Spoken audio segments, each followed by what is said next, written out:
Bonjour Jean-Patrick, Bonjour Patricia. je suis ravie de t'avoir à travers cet écran, hein, hélas, pas en présentiel comme on dit, mais néanmoins ta présence est très précieuse aujourd'hui parce que, comme beaucoup vont le faire ou l'ont fait déjà, j'ai découvert ton livre Des Templiers au prieuré de Sion, un livre qui est fantastique. Il est fantastique pour plusieurs raisons.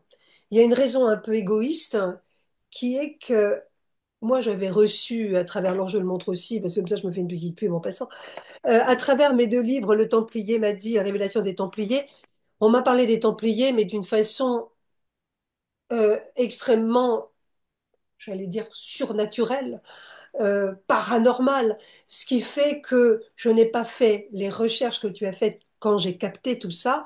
J'ai capté tout ça comme des informations qui m'arrivaient sans rien connaître au sujet.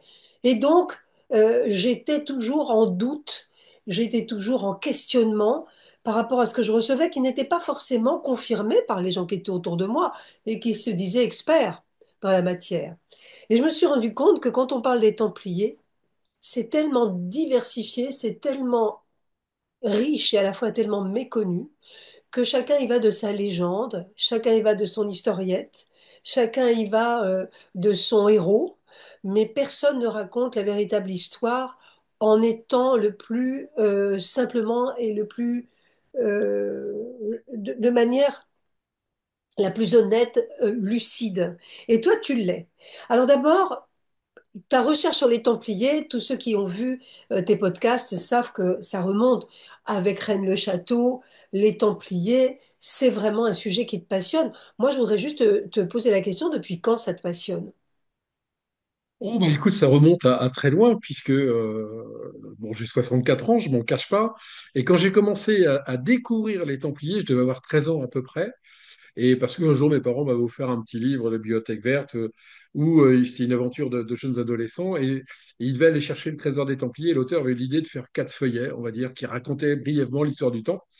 Et ça m'avait profondément marqué en me disant, mais comment se fait-il que ces gens ont pu être autant maltraités alors qu'ils ont été si importants, si puissants pour le catholicisme, hein, pour la religion, puisqu'ils avaient été délivrés, ils faisaient partie des gens qui avaient été délivrés de la Terre Sainte. Et donc, bah, tu sais comment c'est, hein, quand on dit pourquoi, bah, on met la main dedans et hop, c'est parti. Et donc, à travers les années, je préfère, c'est comme ça que par le biais des Templiers, j'ai découvert les bâtisseurs des cathédrales, j'ai découvert l'alchimie, j'ai découvert l'ésotérisme en globalité. Et à chaque fois qu'il y avait une question, bah, je fouillais un peu plus. Donc, ce qui m'a permis d'avoir une forme de culture liée au mystère de l'histoire, hein, parce qu'en gros, c'est un peu ça. Et puis petit à petit, bah, j'ai avancé à travers le temps et les Templiers ont toujours été là. Alors il y a une période où ils étaient un peu plus cachés dans mon quotidien, si je puis dire, puisque, comme tu le sais, l'affaire de Rennes-le-Château m'a beaucoup pris de temps. Mais ceci dit, eh bien, par le biais de l'affaire de Rennes-le-Château, je suis revenu aux Templiers, puisque évidemment, il y a eu des écrits, énormément d'écrits sur cette affaire, et notamment des écrits où tout d'un coup, on voit apparaître un truc qui s'appelle le prieuré de Sion. Et c'est comme ça que je préfère petit à petit, j'ai tourné en rond, et ce qui m'a permis d'avoir alors c'est prétentieux, mais une certaine culture sur l'ordre du temps. Évidemment, je suis pas un historien universitaire, je suis quelqu'un je suis un vrai curieux, et bon, ma formation scientifique me permet aussi d'avoir un esprit d'analyse particulier. Mais voilà comment ça m'est arrivé, quoi. Ouais. Alors justement, le titre des Templiers au prieuré de Sion, je rappelle que ton livre est paru aux éditions BTLV dans la série Mystère et Inexpliqué, Max Milo, édition Max Milo, hein. Euh, Comment peut-on dire prieuré de Sion aujourd'hui sans faire référence, et tu en parles dans ton livre, et tu diras pourquoi tout à l'heure, on va y venir, on va pas prendre les choses chronologiquement, mais on va y venir tout doucement vers le secret, vers le Saint des Saints, comme auraient dit les Templiers. Prieuré de Sion, quand on en parle, on pense au Da Vinci Code, évidemment, parce qu'il est mentionné, mais là, on est bien en arrière, dans des années où les Templiers étaient moins présents dans la société. Ils existaient moins. Aujourd'hui, ils sont présents partout dans la pub, dans les sites, sur les sites de vente de toutes sortes de choses. Ils sont sur les t-shirts, sur les bracelets, sur les tatouages, on en voit partout.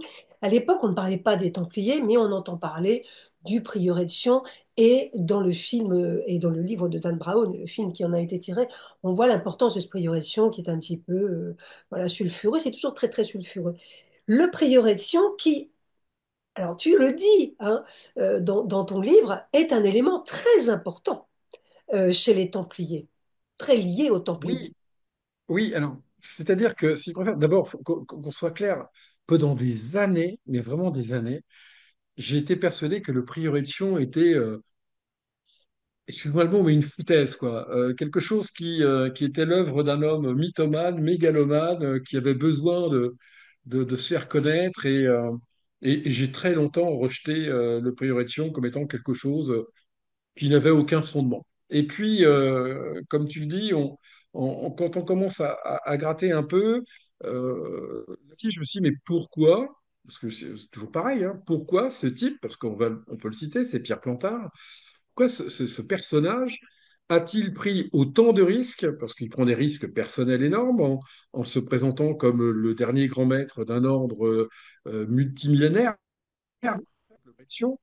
et, quel rêve avait-il? Alors, je me suis dit, bon, c'est un gars qui a dû, grâce à ça, gagner énormément d'argent, quoi. Il a joué là-dessus parce que on connaît un petit peu ce que l'on pourrait appeler le phénomène des gourous, hein, qui sont là pour lancer des idées et puis faire venir à eux des gens et qui leur donnent l'argent. Finalement, Pierre Plantard, c'est pas quelqu'un qui a gagné de l'argent. Il n'est jamais devenu multimillionnaire grâce à son histoire de priorisation.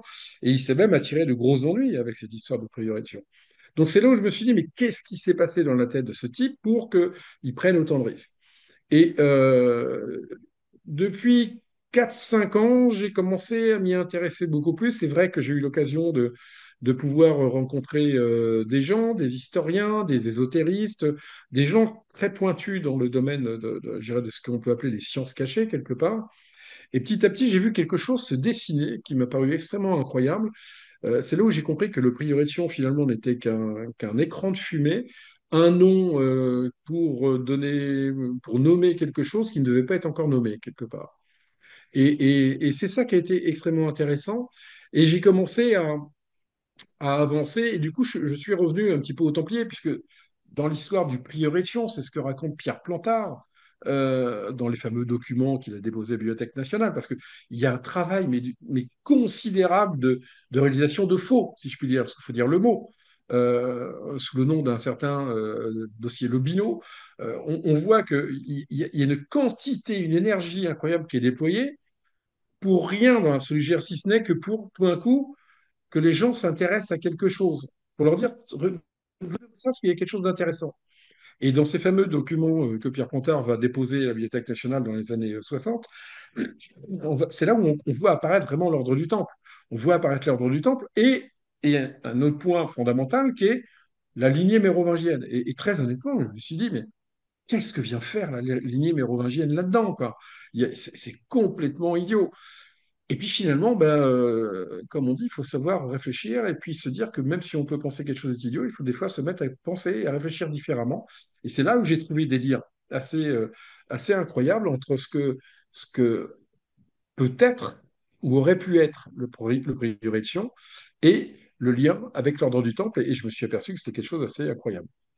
Alors, le prieuré de Sion, il faut savoir aussi que si on le cite et si Plantard l'utilise, c'est parce qu'il aurait été important avec Godefroy de Bouillon, qui créait l'ordre de Notre-Dame de Sion. On est en 1099, hein, on est bien avant la création de l'ordre du Temple et des pauvres Ouais. chevaliers du Christ.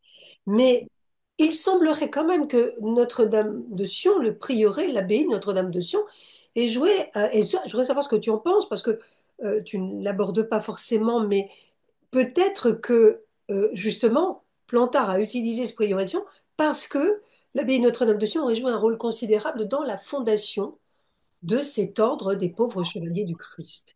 Il semblerait, un historien, moi j'avais lu ça dans Historama, un historien qui avait fait des recherches et qui avait trouvé que probablement on avait construit l'ordre des pauvres chevaliers du Christ sous Godefroy de Bouillon, alors que lui est mort bien avant, cette création, mais parce que déjà on projetait un ordre pour avoir à la fois un bras sur le pouvoir temporel et sur le pouvoir spirituel, un œil sur le pouvoir spirituel, ce qui n'est pas impossible.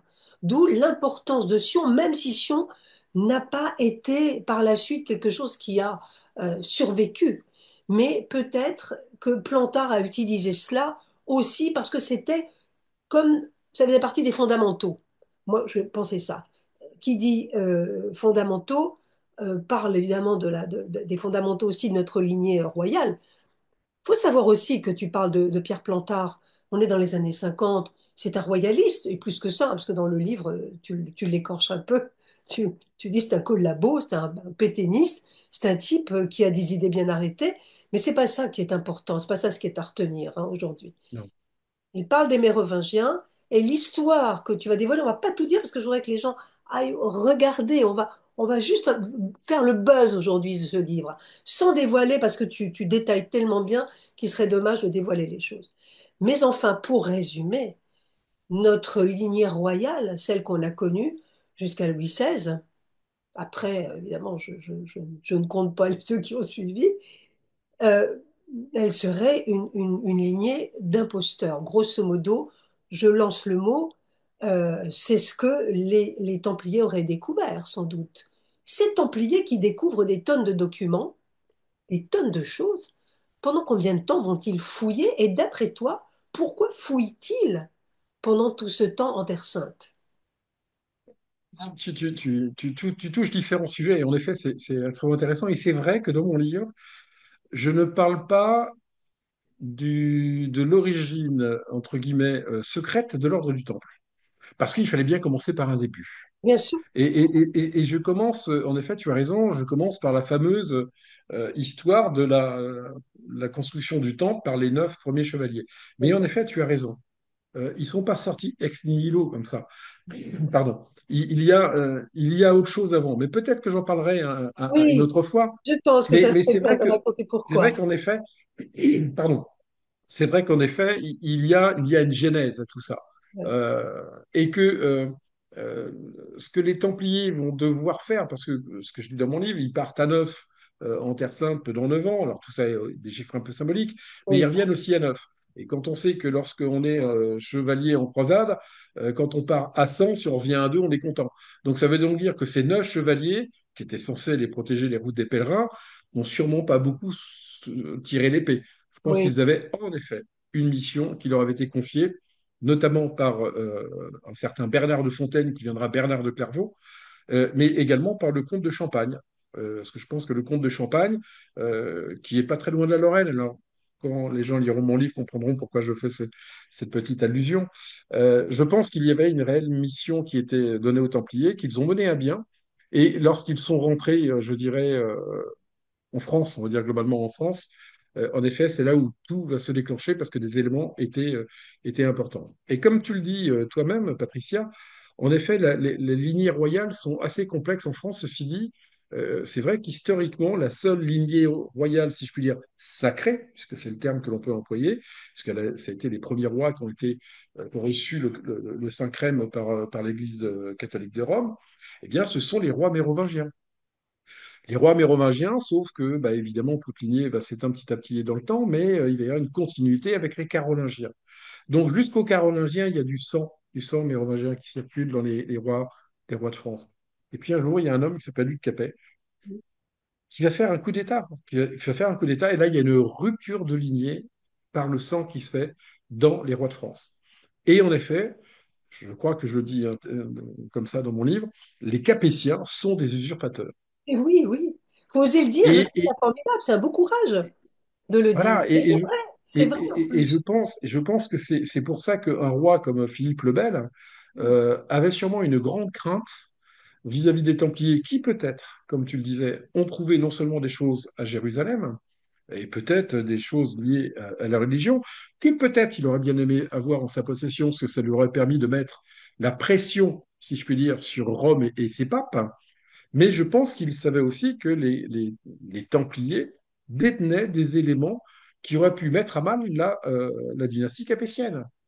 Et l'autre roi qui va s'inquiéter de ça, bah, ça va être Louis XIV. Mais ça, on en parlera peut-être plus On tard. en parlera. Oui, Louis XIV qui comprend, qui sait. Est-ce que tous les rois ont su? Oui, oui, tous les rois ont su. Ils se sont passés l'information. Évidemment, il y a eu cette crainte du temple tout au long des lignes monarchiques, des lignées monarchiques. Louis XIV arrive bien, bien après, bien longtemps après Philippe le Bel, et on en est encore au même point. Il faut museler tout risque de résurgence templière et autres. Et tu en parles avec, et on en reparlera tout à l'heure avec le masque de fer, parce que c'est quelque chose dont on parle beaucoup, mais personne ne sait pourquoi. Avec le masque de fer, on en parle, des tonnes de légendes abondent, et on ne sait pas pourquoi. C'est le pays des légendes, le pays des Templiers. On est bien d'accord que depuis, qu'est-ce qu'on a mythifié les Templiers? Qu'est-ce qu'on a créé comme histoire, comme légende autour d'eux? Des choses fausses, alors, ne serait-ce que le trésor. D'après toi, tu parles du trésor. Est-ce que c'était des documents, ce trésor? Est-ce que l'arche d'alliance a vraiment existé? En ce qui concerne l'Arche d'Alliance, si on se fait sur un aspect historique, on est à peu près certain qu'elle a disparu à peu près entre 1500 ans et 2000 ans avant Jésus. Voilà. Donc, et les traces que l'on pourrait avoir, je dirais, de l'Arche d'Alliance, l'endroit où elle aurait pu être dissimulée, puisque c'est plutôt ça, ce serait l'Éthiopie. Donc, je ne suis pas vraiment convaincu que l'ordre du Temple ait détenu l'Arche d'Alliance. En revanche, je pense qu'ils ont pu détenir des documents. Pour certains qui me connaissent, ils vont dire, ah bah oui, mais ça c'est son dada, aurait pu mettre la main sur des documents plus anciens, similaires à ceux de Nag Hammadi, hein, parce qu'on sait que les écrits apocryphes ont tenté d'être détruits par l'Église de Rome, hein, Irénée de Lyon. Et on peut penser que si les Templiers mettent la main sur des documents similaires à ceux-là, ou qui nous présentent un christianisme différent de celui des évangiles canoniques, eh bien, on peut comprendre que, d'une part, ça les ait bouleversés, et d'autre part, qu'ils aient voulu avoir la certitude qu'il y a une continuité du savoir. Et cette continuité du savoir, évidemment, ne pouvait pas se faire aux yeux et au su de tout le monde, parce que ça, sinon, ils étaient sûrs d'être accusés d'hérésie, et que ce n'était pas l'intérêt du temps. Donc, on peut imaginer qu'il y ait eu quelques personnes qui étaient au, au courant de cette histoire différente du christianisme, et que c'est là, je pense qu'il y a eu au sein de l'ordre du Temple un regroupement d'individus particulièrement éveillés, prêts à entendre de nouvelles choses, avec un esprit ouvert, et c'est là où je pense que les Templiers ont pu constituer, on va le dire, un ordre secret du Temple, au sein même de l'ordre du Temple. Et que l'objectif de cet ordre secret du Temple, c'était de maintenir une connaissance à travers les âges et à travers les siècles, pour attendre le moment opportun pour pouvoir faire leur révélation. Et je pense que c'est sûrement ça qui leur a coûté, si je puis dire, leur vie. Quand je dis leur vie, c'est la vie de l'ordre qui a été détruite, comme on le sait. Et le côté de la mythification, je dirais, de l'ordre du Temple, ce qui a vraiment marqué les esprits, c'est l'arrestation des Templiers le vendredi 13 octobre 1307. Ça a été, faut quand même voir qu'à l'époque, il n'y avait pas Telegram, il n'y avait pas Signal, il n'y avait pas WhatsApp, il n'y avait pas tout ça. Donc, pour pouvoir, j'irais, fédérer tout un ensemble de forces sur le territoire, c'était extrêmement complexe. Et c'est là où Philippe le Bel est un. Alors, beaucoup, j'ai encore lu des choses sur les réseaux disant que Philippe le Bel, c'était un homme horrible. Non, Philippe le Bel était le grand chef d'État du Moyen Âge, qui a su constituer l'État et donc, entre guillemets, pour lui, défendre l'État.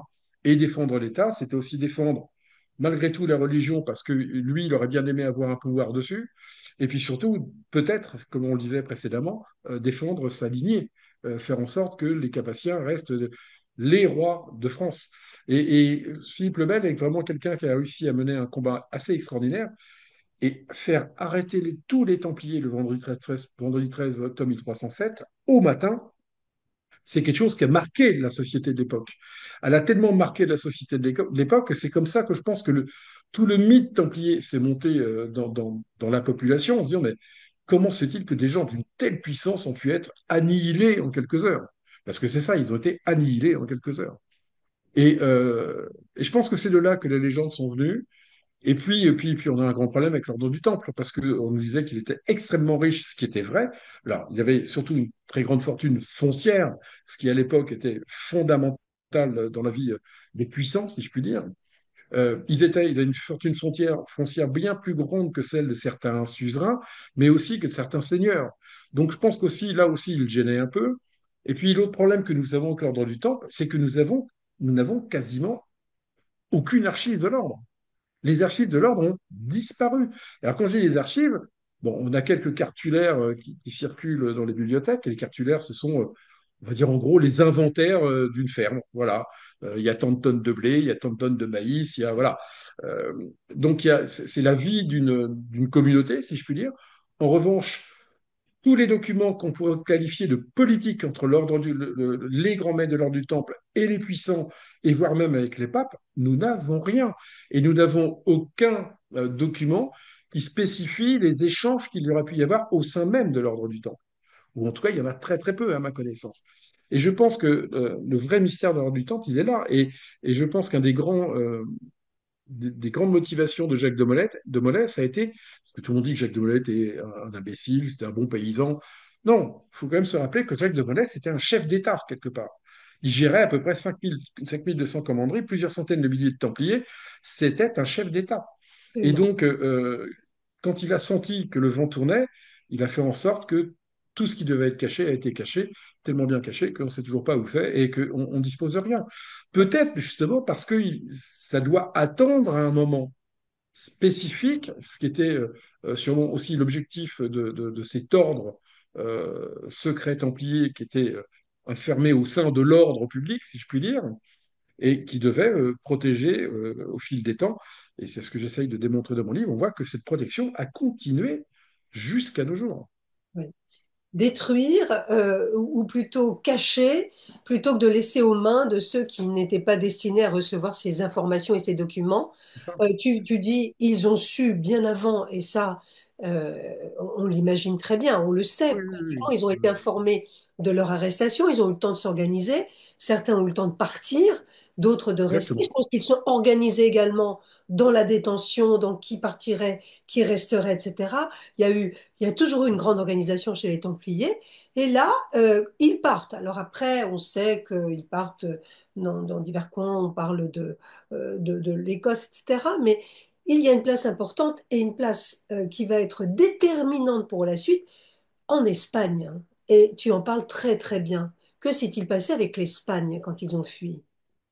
Ce qu'il faut savoir, et tu as raison quand tu dis ils partent en Angleterre, mais finalement, ou en Écosse, ils ne sont pas partis parce qu'ils étaient implantés déjà en Angleterre et en Écosse. L'ordre du Temple était, je dirais, dans ce qu'on appelle le Royaume-Uni maintenant depuis très très longtemps. Et d'ailleurs, si je me souviens bien, c'est en 1312, le roi d'Angleterre absout les Templiers, en 1312. Donc bien avant encore la finalité de l'ordre, qui se fait le 18 mars 1314 avec Jacques de Molay. Et en effet, comme tu le dis, il est fort probable que de nombreux Templiers ont fui, ça c'est sûr. Alors, comme tu disais, il y a le Portugal, où là, le roi d'Espagne, le roi du Portugal a reçu les Templiers, on va dire, profanes, si je puis m'exprimer ainsi, et il va constituer l'ordre du Christ. L'ordre du Christ au Portugal, c'est la copie conforme de l'ordre du Temple, sauf qu'on a ripolliné, on a changé le nom. Au lieu de Templiers, on les appelle ordre du Christ.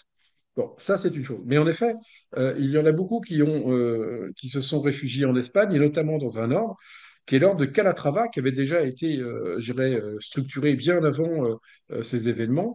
Et ils ont intégré cet ordre, et c'est là, c'est du moins ce que j'essaye d'expliquer, c'est que c'est justement au sein de l'ordre de Calatrava que vont se réunir les Templiers initiés, je vais dire, et c'est au sein de cet ordre qu'ils vont perdurer à travers les siècles, puisque l'ordre de Calatrava, si je me souviens bien, a dû être arrêté aux alentours de 1800 et quelques. Donc on voit que entre 1300, on va dire 1314 pour se donner un moment, 1314 et 1800, il y a quand même quelques siècles, et on voit donc qu'il y a eu cette bulle au sein d'une part de l'ordre du Temple, puis probablement au sein de l'ordre de Calatrava, où des initiés se transmettaient une connaissance qu'ils devaient maintenir, protéger, pour attendre le moment adéquat pour pouvoir commencer à avancer et envisager peut-être de révéler au monde quelque chose qui aurait pu être intéressant et peut-être faire changer la géopolitique même. Hein. Ah oui, bien sûr, ils étaient capables de cela en tout cas. Alors de l'Espagne, de Calatrava, tu détailles absolument toute cette chaîne qui va continuer. On va faire un immense, et on reviendra à la franc-maçonnerie derrière, puisque tu en parles beaucoup, évidemment. Il y a une filiation, même si beaucoup de francs-maçons disent qu'il n'y a aucune filiation avec le temple. Il y a une filiation avec le temple, va sans dire. On y reviendra dans quelques instants. Mais je voudrais qu'on revienne à autre chose dont on parle beaucoup, et sur les réseaux aussi, c'est Argini. Il y a eu beaucoup de résurgences, mais la résurgence d'Argini, on en parle énormément, comme si elle arrivait d'un seul coup après l'ordre du Temple, ignorant toutes celles qui ont précédé Virginie. Pourquoi, d'après toi, Virginie a pris autant de place dans les années 50? Qu'est-ce qui s'est passé? Et là encore, on est dans une filiation avec l'Espagne, presque, quand on arrive à Virginie. Mais pourquoi, d'après toi, Oui, Virginie a pris cette dimension? alors, comme j'aime à dire, après les grandes catastrophes, tout est possible. Et l'Europe hein, occidentale, et même orientale, puisque la Russie a quand même beaucoup souffert, euh, il y a eu quand même cette Seconde Guerre mondiale qui a été particulièrement horrible, avec une domination, je dirais, du régime nazi, qui a mis exsangue l'ensemble des pays d'Europe Oui, qu'ils ont occupés et qu'ils ont massacrés. Et c'est vrai que au sortir de cette guerre, il était nécessaire de reconstruire, je dirais, les pays, les sociétés en général. Et puis, on est arrivé à un moment où tous les champs des possibles étaient ouverts. Et c'est là où on va avoir même les esprits qui vont s'ouvrir parce que, je dirais, les gens ont perdu un peu les bases des croyances traditionnelles parce que les positions de certaines religions pendant la guerre ont interrogé les gens qui étaient impliqués eux-mêmes dans ces religions. Et du coup, les esprits se sont ouverts à différentes choses, les philosophies et autres. Et finalement, Argini, la résurgence d'Argini, pour moi, elle naît de ce contexte. oui, Parce que à ce moment-là, tout était possible. Et peut-être que les gens qui étaient au sein de ces cercles très secrets, très fermés, issus de l'ordre de Calatrava, puisqu'en effet, l'ordre de Calatrava n'existait plus, mais cette bulle, ce que j'avais oui. appelé cette bulle initiatique secrète, s'est dit c'est peut-être le moment de relancer quelque chose. Et je pense que le choix a été fait d'Argini. Alors d'Argini, parce que c'est un lieu historiquement intéressant. On sait que c'était les terres de la famille de Beaujeu et que notamment il y a eu un grand maître qui s'appelle Guillaume de Beaujeu, qui était un grand maître un peu particulier par rapport aux autres, parce qu'on sait qu'il se passionnait pour le mystère, l'ésotérisme, l'alchimie, ce genre de choses, donc un grand maître un peu particulier. Et la légende nous dit qu'à Argini, il y a un document extrêmement important caché dans le château d'Argini, qui serait donc templier. Et donc, on avait le lieu qui allait bien, qui avait vraiment l'imprimature templière, si je puis dire, Oui. et que les gens qui étaient derrière tout ça se sont dit, voilà, c'est le moment. Et puis, un homme a été choisi, si je puis dire, pour pouvoir avancer, un homme que je respecte énormément, un homme qui avait une réelle foi en ce qu'il faisait, qui était Jacques Brière. Mais Jacques Brière n'est que, je dirais, la pointe de l'iceberg de ce qu'il y avait Et réellement oui, à Argini. c'est là toute la découverte dans ton livre, parce que tu es en train d'abattre de vieilles légendes et de les enterrer définitivement. C'est-à-dire que on a entendu parler, mais depuis que moi je m'occupe des Templiers depuis 3 ans, 4 ans, on entend la résurgence Braillard. Braillard arrive, et tu racontes sa vie un petit peu, il arrive des camps, il a eu même des fonctions extrêmement terribles, terribles dans ces camps, et il arrive, d'un seul coup, il reçoit comme moi j'ai reçu, mais je ne me mets pas en lice, hein, pas du tout, c'est qu'il reçoit l'injonction de créer cette résurgence.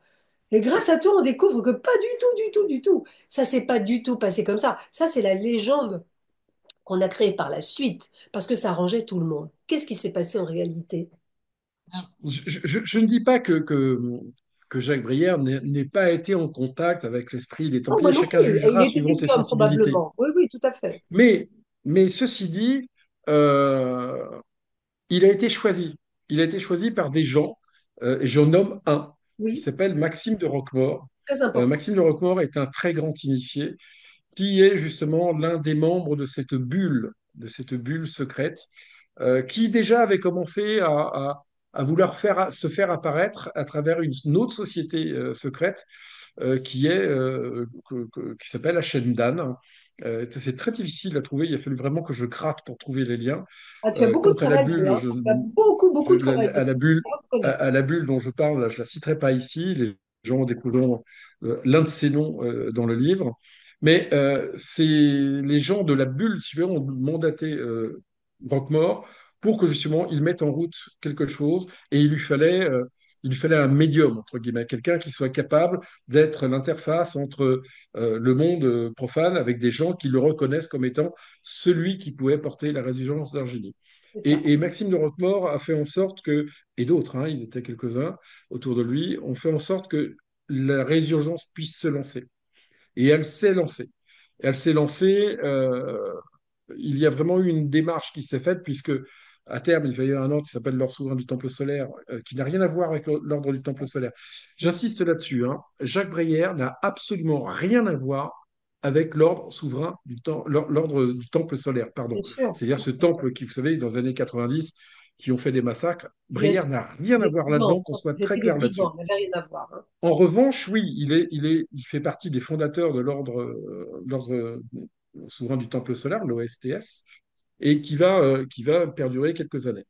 Sauf que il va se produire des choses dans les années 60 où les égaux vont parler. C'est-à-dire que plusieurs personnes vont petit à petit venir retrouver Breyer parce qu'il y a une vraie volonté de voir revenir l'ordre du Temple. Breyer, là-dessus, est parfaitement pur, si je puis dire, là-dessus, dans sa démarche. Puis il y en a d'autres qui le sont un peu moins et qui finalement se disent ah, c'est intéressant, ça peut donner un certain pouvoir sur quelque chose. Et donc, il va y avoir des ruptures qui vont se faire, et on va dire qu'à partir de 65, la résurgence d'Argini va tomber à l'eau. Et d'ailleurs, Jacques Breyer se retire. Il se retire à partir de ce moment-là de la résurgence d'Argini, parce qu'il ne reconnaît plus ce qu'il avait envie de faire. Et Maxime de Roquemaure, qui est l'initiateur d'Argini via Breyer, lui aussi se retire et ne souhaite plus du tout apparaître. Et il va, entre guillemets, disparaître aux yeux du monde profane. Ceci dit, les gens qui ont décidé de relancer une résurgence templière, notamment par le biais d'Argini, avaient réfléchi aux possibilités d'un échec d'Argini et qu'il y avait déjà de prévu depuis 1950, donc avant Argini, avant le démarrage d'Argini, un autre lieu, un autre endroit et surtout un autre leader. Et ça, c'est intéressant parce qu'on verra que ces gens-là, c'était un peu comme des joueurs d'échecs, ils avaient toujours au moins un coup d'avance. Extraordinaire. Cet autre lieu serait Gisors. Exactement. Gisors va être, après l'échec d'Argini, va être le lieu qui va être potentiellement celui qui va catapulter la résurgence, qui est encore non dite, hein. Elle n'est pas clairement dite à ce moment-là. Et on va avoir des personnages particuliers qui vont rentrer en scène. On va avoir donc le fameux découvreur du trésor des Templiers à Gisors, Roger Voilà. Lemoy, alors que l'on sait qu'il n'a jamais dit au départ que c'était le trésor des Templiers, mais qu'il avait découvert un trésor sous le château de Gisors. C'est après que, justement, on va lui faire dire que c'est le trésor des Templiers, parce qu'il fallait parler des Templiers, ça devenait important. Et puis, il va y avoir un auteur, il va y avoir deux personnages qui vont entrer en jeu, qui vont apparaître. Officiellement, c'est un certain Pierre Plantard. Pierre Plantard va apparaître et il va demander à un auteur de l'aider à construire la légende de Gisors. Et en effet, cette légende de Gisors va s'appuyer sur un livre extraordinaire qui s'appelle Les Templiers sont parmi nous. Oui. Il va raconter toute l'histoire de ce découvreur de trésors, avec tout ce que ça implique. Et on part dans une histoire assez merveilleuse de l'ordre du Temple, les secrets de l'ordre du Temple, le trésor de l'ordre du Temple. Et puis, bah, on s'aperçoit, déjà dans le livre, il y a quand même pas mal d'erreurs, parce que comme tu le disais tout à l'heure, les Templiers sont restés 3 ans à Gisors, et encore, ils étaient quatre. Ils étaient quatre parce qu'ils avaient été mandatés par les ducs de Normandie et le roi de France, parce qu'il y avait un conflit pour la place forte de Gisors, et en gros, fallait qu'ils statuent entre eux. Et pour ça, ils avaient décidé d'envoyer, entre guillemets, les casques bleus de l'époque, c'est-à-dire les Templiers, force Oui. neutre, qui étaient là pour garder le château et s'assurer que ni l'un ni l'autre souhaite le prendre. Donc il y avait quatre Templiers et ça s'est arrêté là. Plus tard, d'autres Templiers viendront à Gisors, hélas, notamment Jacques de Molay, qui sera enfermé au château de Gisors avant d'aller à son procès à Paris. C'est la seule trace officielle que l'on ait des Templiers. Donc à Gisors, il n'y a pas eu de Templiers, si je puis dire. Si je Mais il n'y résume, il n'y a a pas pas eu de de Templiers. commanderie, il n'y a pas eu vraiment une Donc tout d'un commanderie. coup, pourquoi nous faire tout un pataquès autour des Templiers à Gisors? Ce qui est intéressant et ce que je précise bien dans mon livre et que peu de gens ont remarqué, c'est le titre du livre. Les Templiers sont parmi nous. Ce qui est ridicule, puisque dans un livre comme ça, on aurait dû parler du secret de Gisors, le trésor de Gisors, le C'est vrai, mystère de Gisors. c'est Et vrai. là, on nous parle des Templiers sont parmi nous. Ouais. C'est-à-dire qu'on nous dit les Templiers sont ici, ici et maintenant. Et personne n'a réagi à ça. Alors que dès le départ, t'es dit, tout est dit. Et à la fin du livre, quand on voit qu'il y a ce qu'on appelle l'interview d'un hermétiste, Oui, cet hermétiste, c'est le fameux Pierre Plantard, qui commence à instiller l'idée d'une société secrète. Il la cite rapidement, il parle du prieuré de Sion, oui. qui en effet a été constitué à Orléans, à Saint-Sanson d'Orléans, et ça s'arrête là. C'est la seule, je dirais, évocation qui est faite par Pierre Plantard dans le livre. En revanche, le livre de Gérard de Sède et de Pierre Plantard a été édité en 1962. En revanche, en 1960, Pierre Plantard a déposé à la Bibliothèque nationale un document qui s'appelle Gisors et son secret.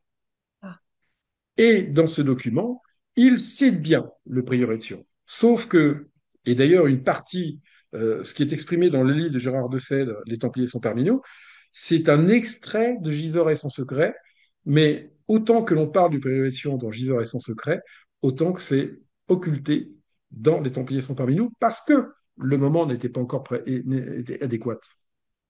oui, c'est ça, Et c'est c'est toujours ça qui est le formidable. moment adéquat. En fait, on se rend compte qu'avant l'heure, c'est pas l'heure. Si c'est pas le moment, on n'en parle pas ou ça passe totalement inaperçu. Et c'est le moment adéquat qui fait toute l'histoire. Et Euh, oui, et c'est seulement donc ton livre qui tombe maintenant.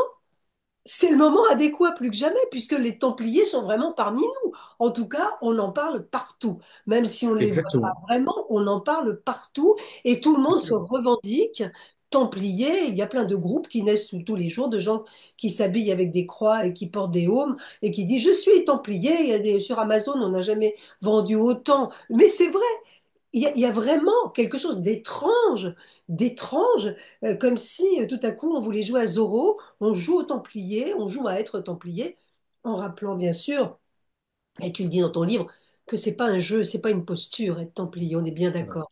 Et il faut bien que ceux qui vont écouter cette interview se rendent compte qu'on n'est pas Templier comme une activité, c'est pas du tout une posture, c'est bien plus complexe que ça. Et tu le dis d'ailleurs dans ton livre, hein. C'est vraiment une histoire. Les fondations de l'histoire sont tellement profondes, mystérieuses et complexes que celui qui se revendique Templier aujourd'hui, il faut vraiment qu'il ait travaillé tout ça pour arriver à comprendre son état de Templier. Alors, ce qui est intéressant aussi dans ce livre, c'est que tu vas parler de la franc-maçonnerie. Tu vas parler des loges maçonniques, tu vas parler de 1717, je crois, où en Angleterre, on a les premières loges qui arrivent. Pourquoi? Alors je dirais pourquoi ce fleurissement des loges maçonniques tout à coup, ça passe toujours par l'Angleterre, hein. Tout passe par l'Angleterre avant de revenir en France. C'est entre la France et l'Angleterre que ça va se jouer beaucoup, tout le temps, en fait, l'histoire. Et pourquoi, quand on a à peu près, dans ton livre en tout cas, l'assurance que tout cela est lié au temple, ou ce qu'il en reste, ou ce qu'on a pu en capter, pourquoi il va y avoir cette dénégation par la suite, et aujourd'hui encore, de la plupart des maçons, pour dire qu'ils ne sont pas du tout affiliés au temple et que ça n'a absolument rien à voir. Alors déjà, 1717, les loges, pourquoi elles arrivent comme ça, ces loges templières? Qu'est-ce qui se passe pour que, d'un seul coup, on ait autre chose, pardon, des loges maçonniques, j'ai dit templières. Pourquoi on a autre chose qui arrive largement inspirée? On est dans une période, hein, c'est la fameuse période des Lumières, hein, si je puis dire, où les esprits se mettent. C'est un peu ce qui va se passer après la guerre, la Seconde Guerre mondiale. Les esprits se mettent à bouillonner, on rêve de liberté d'esprit, de liberté de pensée. Il y a déjà eu un mouvement qui s'est fait, qui a commencé à bousculer les choses en 1600 et quelques, c'est le mouvement de la Rose-Croix, hein, qui va commencer à Oui, bousculer les esprits. Et je dirais que le mouvement de la maçonnerie qui va se mettre en place, il faut savoir que quand même, qu'on a quand même des loges maçonniques qui existent, notamment en Écosse, depuis 1400 et quelques, hein, on a les traces. Notamment, il y a une loge qui s'appelle la loge Zéro, qui est la loge de Kilvinning en Écosse, qui était surtout là des hommes de métier, hein, qui se regroupaient. Et puis, les esprits vont changer. Et pourquoi la franc-maçonnerie, on va dire, parce que, et j'explique dans mon livre, il y a des différents degrés dans la maçonnerie, et dans certains degrés de la franc-maçonnerie, on fait clairement référence aux Templiers et même à Jacques de Molay. Euh, alors, pourquoi la maçonnerie va donc introduire en elle je dirais, le légendaire Templier. Est-ce qu'on va Mhm. plutôt le dire comme ça? Bien parce que la franc-maçonnerie a un concept elle est universelle. Oui. Et donc, Universalité. elle va prendre des grandes légendes initiatiques en son sein. Et elle le dit Ouais, bien, déjà. Et donc, alors c'est vrai, c'est pour ça qu'on va retrouver des légendes égyptiennes, des légendes grecques, enfin, je dirais des concepts grecs, égyptiens, hébreux, chrétiens. Et donc, les Templiers tombaient sous le sens. Alors, il est vrai qu'il existe des obédiences qui se disent un rite templier. Ça, c'est clair, hein, le disent bien. En revanche, euh, bénéficie-t-elle de documents anciens faisant référence à un rituel templier? Parce que c'est ça qui est intéressant. Y a-t-il une vraie filiation? Je vais être très clair, je pense que non. Ils ont constitué des rituels qui seraient dans un esprit templier, mais qui ne sont pas d'accord. liés à l'histoire du temple. Et je pense que c'est là où certains francs-maçons vont achoper. C'est-à-dire qu'il y a ceux qui vont croire que bah, tout ça, ça vient des Templiers, alors qu'il y a des francs-maçons qui sont peut-être plus dans la vérité, à mon avis, de dire non, il y a eu des rituels qui ont été constitués dans un esprit templier, mais ils ne nous viennent pas de l'ordre du temple. C'est-à-dire qu'à ce moment-là, en effet, ils ont raison, ils n'ont pas de filiation à l'ordre du temple. Mhm. En revanche, certains tentent ou essaient, ou y arrivent-ils peut-être, à avoir l'esprit du temple. Ça, c'est encore un autre sujet.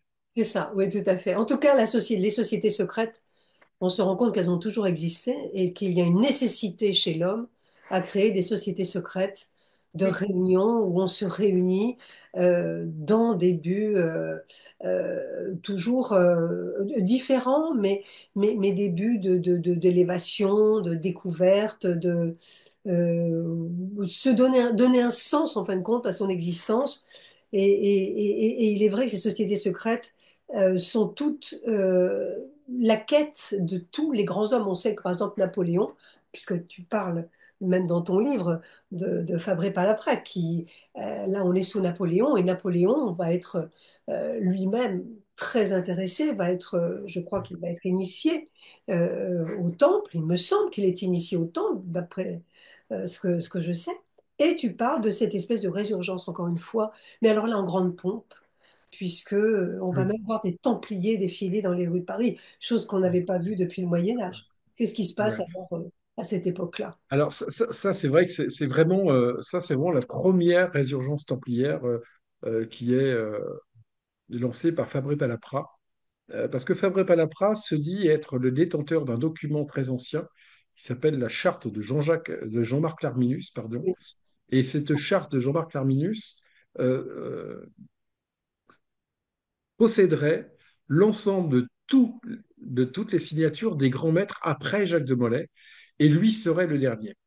Bon, sauf qu'historiquement, euh, on pense que la charte de Jean-Marc Arminius est une belle invention Oui, pour justement se donner une certaine constance et une certaine filiation. Ceci dit, Napoléon Ier notamment avait tout fait pour infiltrer la franc-maçonnerie. Il avait voulu être le grand maître de la franc-maçonnerie de l'époque. Les francs-maçons de l'époque lui ont gentiment dit qu'ils étaient très très touchés de son intention, mais qu'en aucun cas il serait le grand maître. Donc ça l'avait beaucoup comme Philippe vexé le parce que Bel, en Napoléon fait. était Il a fait comme Philippe le Bel l'avait fait en son temps.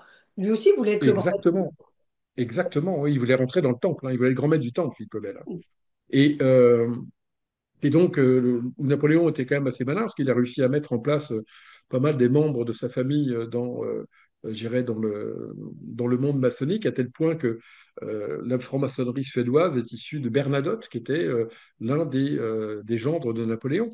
Donc, on voit que, il a quand même été assez malin pour manipuler tout ça. Et quand cet homme, Fabré Palaprà, est arrivé, il lui dit, voilà, moi, je vais reconstituer l'ordre du Temple. Ça allait parfaitement à Napoléon. C'était dans son esprit de redonner quelque chose. Et il a donné son accord à cette fameuse cérémonie qui va se dérouler sur Paris. Je suis navré, j'ai plus la date en tête, où il va y avoir un défilé dans les rues de Paris de 200 à 300 chevaliers en armes et sur chevaux habillés en templier, avec le beau séant templier, la bannière templière, et l'église Saint-Paul est décorée aux couleurs de l'ordre du Temple. Et les prêtres présents vont faire une messe en l'honneur de l'ordre du Temple, ce qui est un paradoxe total quand on connaît l'histoire. Bien sûr. Bon, ceci dit, là aussi, c'est pareil. Quand André Fabré-Palapra, qui quand même était un peu mégalomane, lui, eh bien, il va disparaître, va mourir, et petit à petit, sa résurgence va presque échouer. Parce qu'il va y avoir un rebond qui va se faire en Belgique, et là, il va y avoir toute une continuité d'une résurgence templière en Belgique qui permettra par la suite de créer différents ordres néo-templiers à travers la Belgique, la France et globalement l'Europe. Mais est-ce pour autant que ces résurgences néo-templières ont-elles le sens et l'essence de l'ordre du Temple? Ça, c'est une vraie question. Parce que, en plus, quel est le but de tout cela? C'est-à-dire qu'on crée des résurgences, on crée, mais pourquoi? Nos chevaliers du Moyen Âge avaient un sens à tout cela. Il y avait un sens. Il y avait le sens christique, le sens de l'élévation spirituelle. Il y avait une grande spiritualité à la base de tout ça. On en est loin quand on arrive dans certaines résurgences.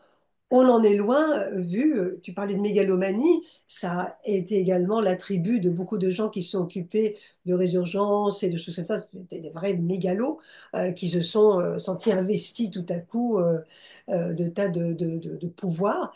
Et surtout, on a vu, surtout dans les années, je pense, 60, 70, arriver des gens, des barbouzes, des gens qui étaient peu, il faut le dire ça aussi, qui étaient peu recommandables. Et on était loin de la spiritualité et de la quête spirituelle des chevaliers du Moyen Âge. C'est-à-dire que là, le temple prenait une toute autre signification dans la bouche de ceux qui le citaient. C'était le temple des affaires, le temple du trésor, le temple de l'argent.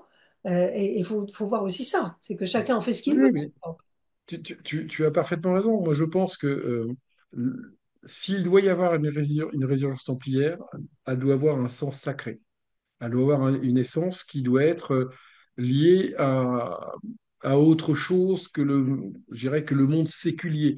Attention, je ne dis pas que s'il y a une résurgence, les nouveaux Templiers seront des moines. C'est fini ce temps-là, je pense, à mon avis. Mais en revanche, on fera appel, cette résurgence pourra faire appel à ce qu'il y a de sacré en chacun pour essayer finalement, peut-être parce que quand on se rappelle le but de la franc-maçonnerie, c'est quand même d'aider l'humanité à se transformer et à s'élever, qui visiblement, elle a un peu échoué, malgré tout, il faut dire le mot, même si grâce à la franc-maçonnerie, il y a eu des lois fondamentales qui ont été portées dans les loges jusqu'à la Chambre des députés, et je pense notamment à toutes ces lois qui permettent à protéger les femmes. Je pense à la loi sur la contraception, la loi sur l'IVG et bien d'autres.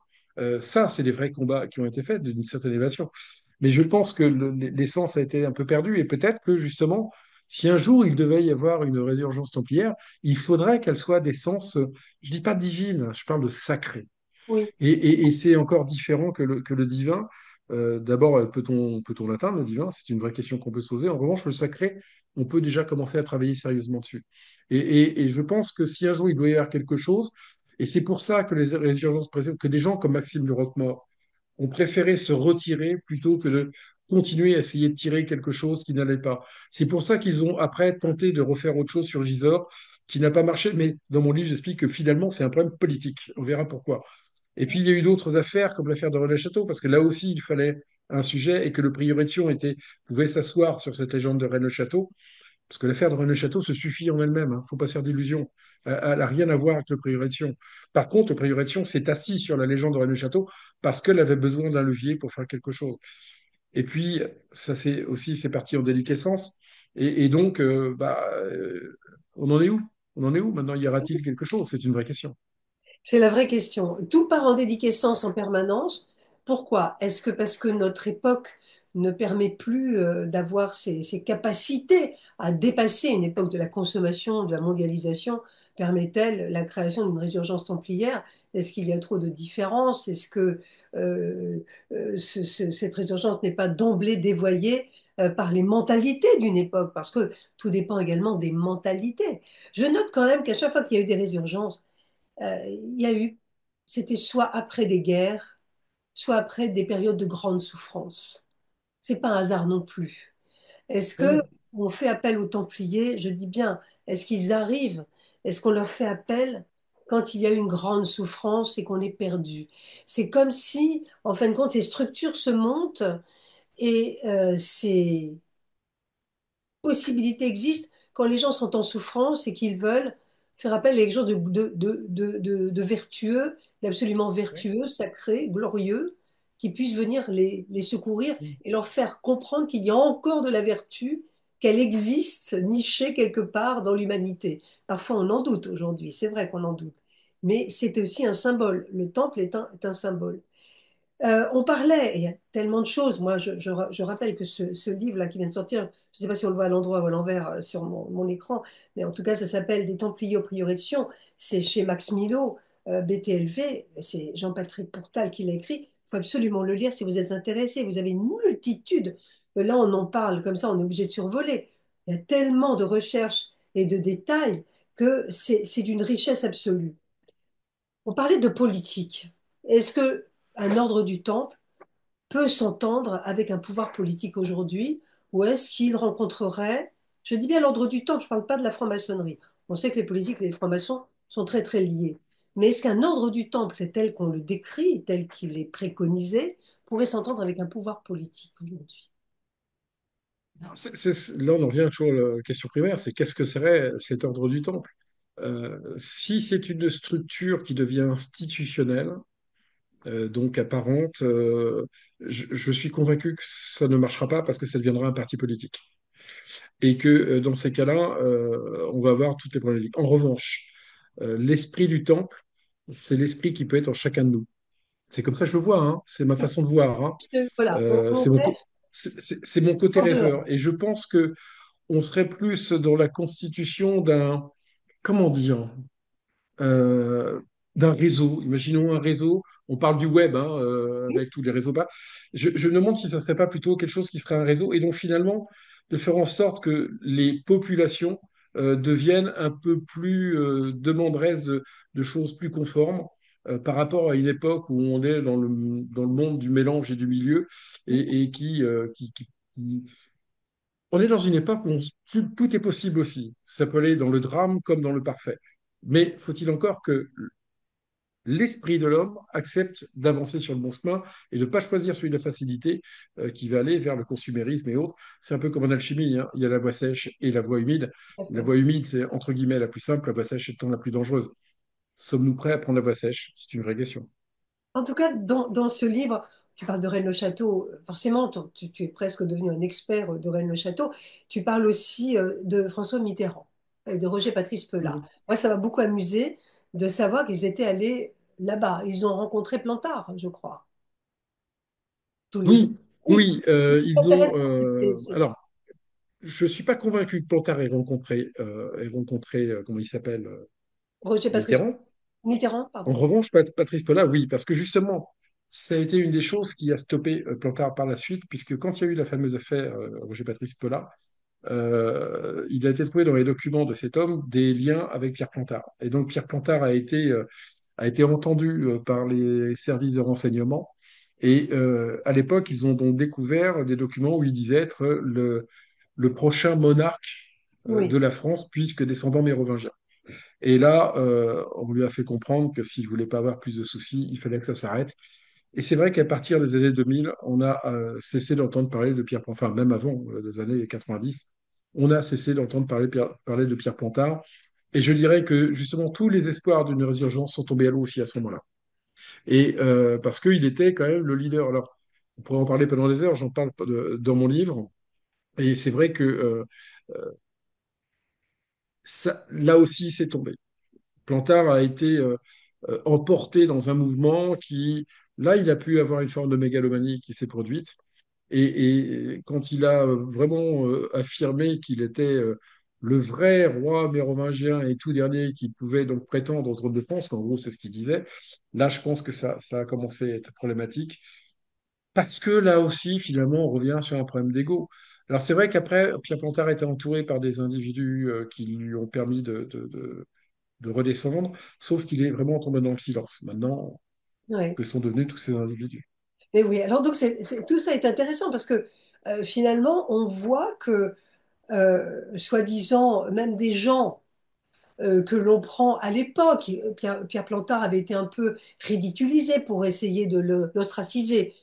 Quoi de mieux que de ridiculiser quelqu'un pour l'ostraciser? On Oui, connaît oui. la technique, hein. On le ridiculise et de fait, plus personne n'a envie de l'approcher. On a essayé de l'ostraciser, euh, mais on va quand même le convoquer et on va quand même le voir. Donc c'est très curieux et on se rend compte quand même qu'il y a toujours ce pouvoir politique qui craint. En fin de compte, on se rend compte que depuis des siècles, on parlait de Louis XIV, l'histoire du masque de fer dont tu parles, tu sais qui est le masque de fer et tu sais pourquoi il est enfermé. Tu le dis dans ton livre. Je ne sais pas si on va le dire là ou si on laisse les lecteurs aller vers le livre. Je pense que peut-être on peut dire l'identité du masque de fer. Après, ils découvriront pourquoi il était dangereux. C'est pas tant moi qui ai découvert, c'est un autre auteur qui a travaillé sur ce sujet et qui m'a permis d'ouvrir pas mal les yeux sur le sujet. Et il a notamment rencontré Pierre Plantard. Et dans mon livre, j'explique pourquoi Pierre Plantard voulait absolument le rencontrer. Et en effet, celui qui aurait été enfermé, je dirais, dans la prison de Sainte-Marguerite, qui était le fameux masque de fer, serait, alors je ne vais pas dire son nom, mais je vais dire serait un membre de la famille de Lorraine. Voilà, c'est ça. Donc légitimement apte à gouverner, légitime à gouverner. Ce qui C'est n'était ce pas que, Louis XIV. c'est ce que démontre ce fameux Voilà. auteur Ce qui n'était pas de Louis XIV. son lien avec une lignée mérovingienne. Donc c'est vrai qu'à l'époque, pour Louis XIV, c'était quelque chose de très angoissant. Parce C'est- que ce personnage avait la légitimité par le sang de prouver que sa dynastie royale et donc pouvait prétendre au trône de France et préciser que la lignée capétienne était usurpatrice. Bien sûr. C'est un des sujets. Donc ça va loin, hein, ça va Sacré très loin quand même, hein. C'est un Ouais. sacré truc. D'après toi, les Templiers, alors moi je pars dans mon livre des deux jumeaux, des jumeaux Jésus et son frère, qui ont joué un jeu un petit peu, ben, ils se sont entraidés pour faire cette campagne, hein, et cette sacrée campagne. Je prends des mots un tout petit peu triviaux, mais c'est un peu ça ce qui s'est passé quand même, hein. Il fallait faire un plan et ils l'ont fait. Euh, il y a le secret dont tu parles avec les Mérovingiens, mais il y a autre chose. Et là, on va pas en parler, mais Marie-Madeleine est de la partie également. Hein, on sait qu'il y a des gens qui se sont réfugiés sur les côtes françaises quand le Christ, enfin, quand Jésus est mort, parce qu'ils étaient persécutés, qu'il fallait fuir, parce qu'on n'avait pas le choix, parce que les Romains, ça ne rigolait plus. Ni Non. l'Église juive, ni les Romains ne riaient avec cette histoire-là. Donc il fallait partir où on était arrêté. Donc tout le monde est parti, et beaucoup de gens sont arrivés sur nos côtes françaises. Beaucoup de chrétiens, hein, qui venaient de Terre Sainte, qui avaient connu Jésus, qui l'avaient côtoyé, qui sont arrivés là. Il y a un lien entre cela et entre la dynastie mérovingienne. J'en dis pas plus, c'est dans ton livre. Et il faut le lire parce que je vais te dire quelque chose, Jean-Patrick. J'ose le dire, j'ose. Je suis, comme tu le sais, médium. Tout ce que j'ai reçu, moi, je les reçois comme ça. Voilà. Il y a des choses que je lis et dont j'entends que ce n'est pas vrai. Il y a des livres que je lis, on me dit faux. C'est pas moi qui le dis, j'entends, c'est faux. Eh bien, je peux dire une chose, c'est que tout ce que tu as écrit, c'est vrai. Et non, mais c'est vrai. Donc moi, ce que j'ai reçu, c'est que tout est vrai. Et c'est pas rien de le dire, parce que ce livre est une petite pépite. Et ça peut être mettre une bombe si on va plus loin. Parce que tu dis énormément de choses. Alors je me dis aussi une chose qui est importante, c'est que c'était le moment. Tu disais aujourd'hui, c'est le moment. Oui, c'est le moment de le dire. C'est le moment aujourd'hui. Je n'ai rien calculé, hein. Oui, mais en fin de compte, tu ne l'as pas écrit il y a quelques années, ce livre. Tu ne Non, l'aurais jamais ah écrit non, il y a quelques années. ah non. Non, c'est vrai. Et c'est maintenant qu'il est accueilli, qu'il est reçu, qu'il va être compris. Est-ce que tu penses, entre les secrets, celui que tu révèles, qui est très important, euh, les secrets que l'on connaît désormais d'aujourd'hui, que possédaient les Templiers, qu'il y en a d'autres de plus dangereux, De qu'ils auraient secret? découverts, qu'ils auraient découvert et qui dorment quelque part dans des documents? Alors, je pense qu'il y a justement ces documents qui pourraient préciser les différents sujets qu'on a abordés ensemble et qui seraient. Alors, est-ce que maintenant ils seraient aussi dangereux qu'ils auraient pu être à l'époque des Templiers du Moyen Âge? Je ne sais pas, mais malgré tout, je pense que si on avait des éléments probables démontrant des choses, euh, bon, déjà, on sait que les manuscrits de Nag Hammadi, ça a été une grande gifle dans le monde chrétien catholique. Ça, c'est vrai.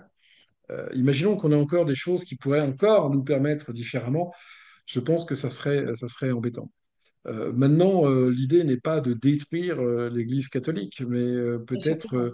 finalement, peut-être que ces choses, ces mouvements pourraient peut-être l'aider. Alors là, c'est mon opinion, hein, il n'y a rien de politique, rien, mais peut-être l'aider à se réformer pour qu'elle revienne un peu dans le siècle et soit en phase avec ce qui se passe dans le monde, parce qu'on a quand même l'impression que les églises sont assez déconnectées de la réalité et c'est dommage. Moi, je pense que c'est dommage puisque les gens sont en quête de sens et que plutôt que d'aller vers des sujets, je ne parle pas des Templiers, mais certains autres sujets un peu complexes et parfois extrémistes, eh bien, si les églises avaient été plus proches de leurs ouailles, en se mettant dans la vie du siècle, on aurait sûrement peut-être moins de problématiques spirituelles, ça c'est sûr.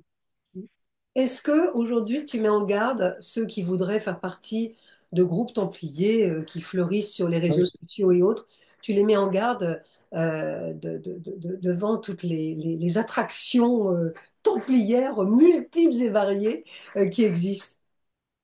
oui, parce que, alors, je pense qu'il y a des ordres, ce que j'appelle néo-templiers, qui sont tout à fait sérieux, qui ont une vraie volonté.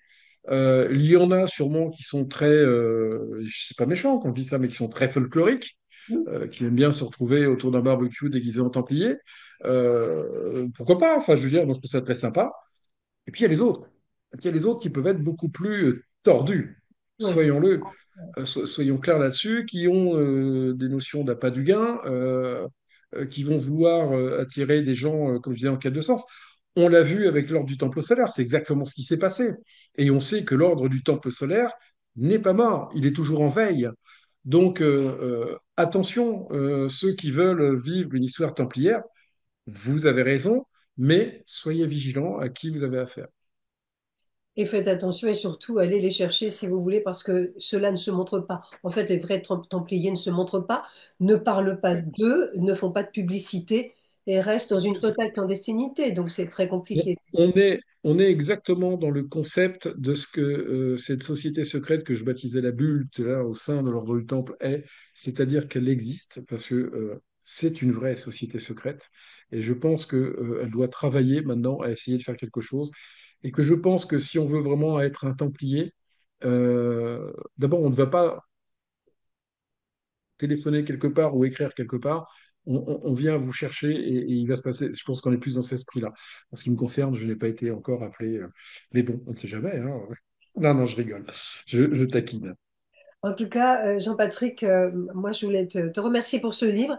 Merci de l'avoir écrit, de nous éclairer et de finalement détruire certaines légendes.